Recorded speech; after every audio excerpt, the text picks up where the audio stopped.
In my marriage, I am the one who deals with the bugs. And I stand behind the fact that in every relationship there is one who handles the creepy crawlies, and there is one who merely points silently to where the bug is that needs to be dealt with. And between me and Livia, I am the bug catcher. And I say bug catcher because I try very hard not to kill bugs. And it probably all started in high school when I first learned about Jainism, an ancient religion that comes from the Indian subcontinent, whose ultimate concern is the welfare of every being on the planet. Jains believe that animals and plants, as well as humans, contain living souls, and that each of these souls is considered of equal value and should be treated with equal respect and equal compassion. The supreme principle of Jainism is ahimsa, or non-violence, and this extends up and down the spectrum of creation. Jains do not kill bugs, believing this to be of equal violence to killing a person. And something stirred in me in high school. Something stirred, a recognition of truth that paralleled my own faith, or at least encouraged me to stretch my own faith, my own Unitarian Universalism, which does away with hierarchies and also believes in the inherent worth and dignity of all. And so, I started trying not to kill bugs. You could call it a spiritual practice, a confrontation with the worth of the ant, the worth of the honeybee. But should I be forced to kill them, should I have but little choice, I say a little prayer. The last line in the benediction of the church that I grew up in, honor all beings, I say. Honor all beings, I say, as the wad of toilet paper envelops their carapace, and there's a slight crunch between my fingers. Honor all beings. I'm sorry that you had to give your life for me to be a bit more comfortable. And that's the truth. I'm sorry you had to give your life for me to be a little bit more comfortable. Let that just hang there for a second. Doesn't sound very Unitarian Universalist. However, there is one brand of insect that I cannot bring myself to kill: spiders. In almost every continent of the world, there exists folklore about spiders. From Anansi, the legendary trickster of West African stories, who uses his cunning to overpower bigger foes, to Grandmother Spider of the indigenous people of the southwestern United States. She lives in a hole and is a guiding force for the Hopi people. To ancient Greece and the story of Arachne, the greatest weaver, who challenged Athena and was sentenced to spend her life as a spider for her hubris before the gods. There is something remarkable, something primordial about our relationship to spiders. They are the stuff of legends and of lore, and they also have a way of making us squirm involuntarily. How many of us recoil instinctively, disgusted by their 8 legs and spindly homes. But spiders are the stuff of legends. They are small but mighty miracles. Lighter than cotton, thinner than a strand of hair, and up to 5 times as strong as steel of the same dimensions. Spider silk, the stuff of miracles. Did you know that spiders tune their webs? Like a guitar, they tighten or loosen various strands in order to achieve the perfect bounce, because through the reverberations of its web, a spider can tell exactly what kind of insect has been snagged. The tension can convey the quality of a potential mate as it scuttles across the web. The strands themselves have communicative properties. So when asked how it is that I practice or embody the seventh principle of our faith, the interdependent web of all existence, I think about these miraculous, tuned strands. That ancient human arachnid connection which tells me that the strands of the web are the substance of miracles. And it comes together like this. From my heart emanates billions of strands, lighter than cotton, thinner than a strand of hair, and up to 5 times as strong as steel. Each of these strands stretching across time and space to connect me to you, to connect me to you, to connect me to the ant, to connect me to another 36-year-old mom of a toddler in China. I am a single node in the web, self-contained unto myself, but metaphysically connected. And I feel that the world, that you, that each living thing communicates to me through these strands. That someone or something, or maybe it's just our faith, tunes these strings so when they are plucked in suffering or in joy, my heartstrings reverberate too. The seventh principle of our faith. In our call to worship today, Jean Lohman reminded us that we are the apple, yes, self-contained and beautiful, but we are also the stem and the branch. We are also the tree.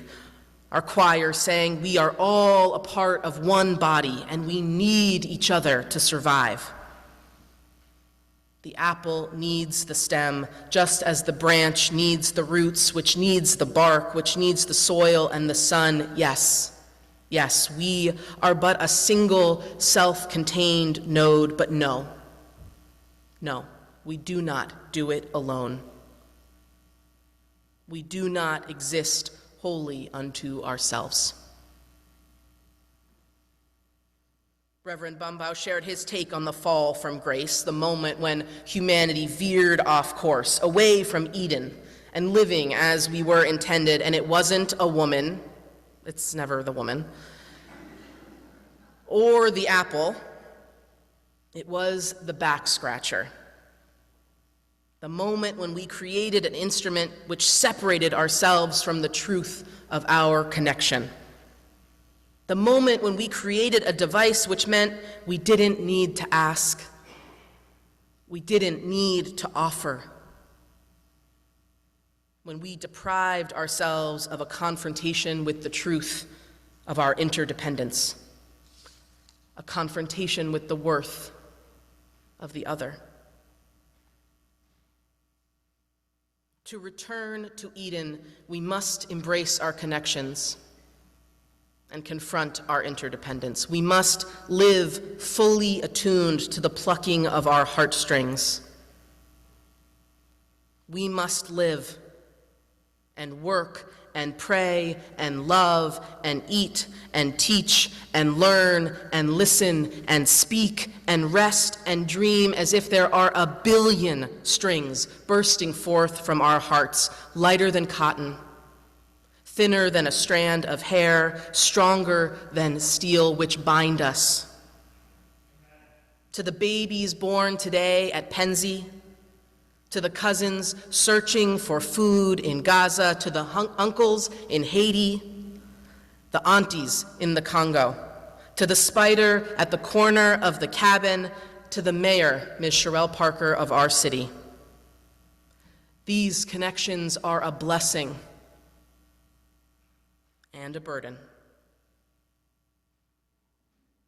Because, as Rabbi Tarfon says in the Talmud, the work is not ours to complete, but neither are we at liberty to neglect it. You do not need to solve the world's problems, but neither can you ignore them. Neither can you forget that your own liberation is bound up in others' freedom. The web is vast, and it serves many purposes. You needn't become overwhelmed by the chorus of heartstrings, nor can you ever tune them out.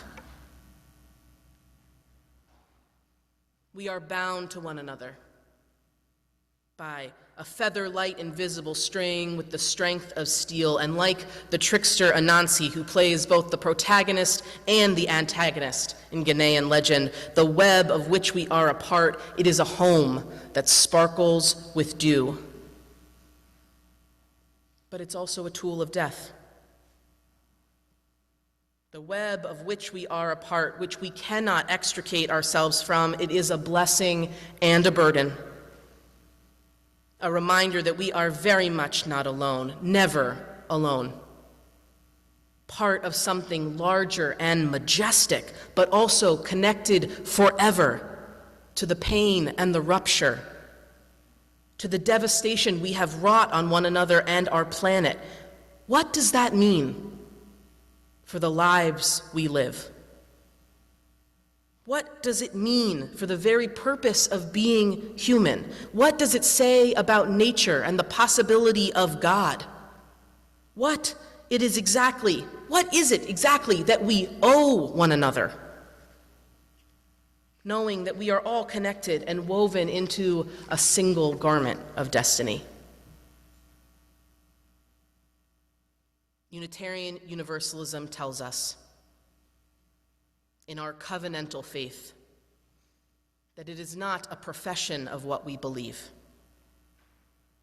Dr. Takia Nur Amin says, ours is not a confessional faith whereby the evidence of your faith is what you confess to believe. Rather, the evidence of our faith as Unitarian Universalists is in the depth and quality of our relationships. The evidence of our faith is in how we love each other and how we affirm and support each other's full humanity. Our very best attempts. That is what we owe one another. Our very best attempts at love, at repairing harm and saying sorry, rising above and listening to our better angels. It's not so simple. It is the work of a lifetime, and some would say it is impossible. But Baldwin says the impossible is the least we can demand. Unitarian Universalism is not supposed to be easy. I have 6 Sundays left with all of you, and I hope that this will be the thing you remember. We don't traffic in easy answers or easy questions. Our faith is supposed to challenge us.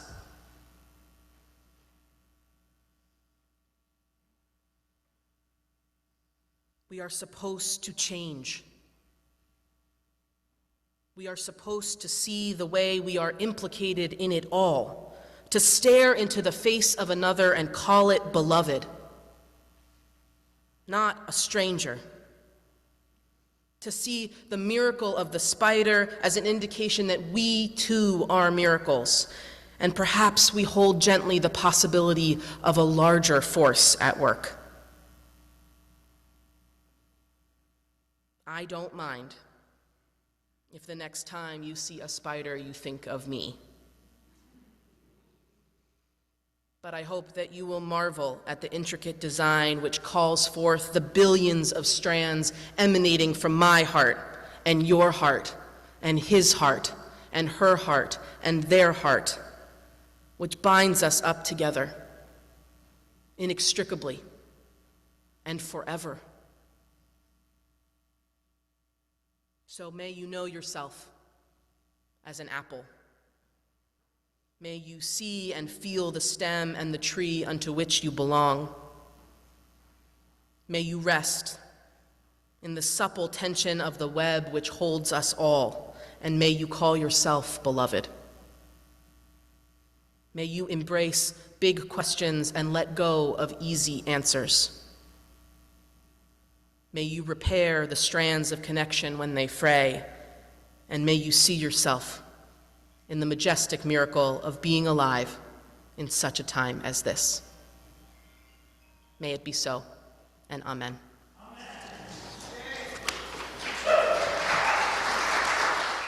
Hi, I'm Reverend Hannah Capaldi. And I'm Reverend Abby Tennis. We are the ministers at the First Unitarian Church of Philadelphia, where our mission is to awaken love and justice in our lives and in the world. We're so grateful that you watched, and we hope that the sermon connected with your soul. We also want to invite you to join us for a live worship service every Sunday at 11 a.m. Eastern Time. You can always find the link to that service on our website at www.philauu.org. In these services, you'll hear words like you've just heard, and you also get a chance to greet one another, pray together, sing together, and we even hold a virtual coffee hour after services to get a chance to greet some new and old friends.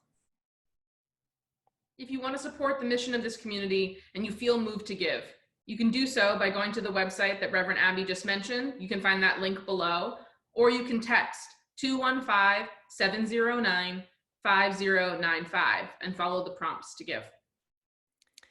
If someone in your life needs to hear these words today, we encourage you to share this video. And again, thank you so much for watching. We hope to see you soon.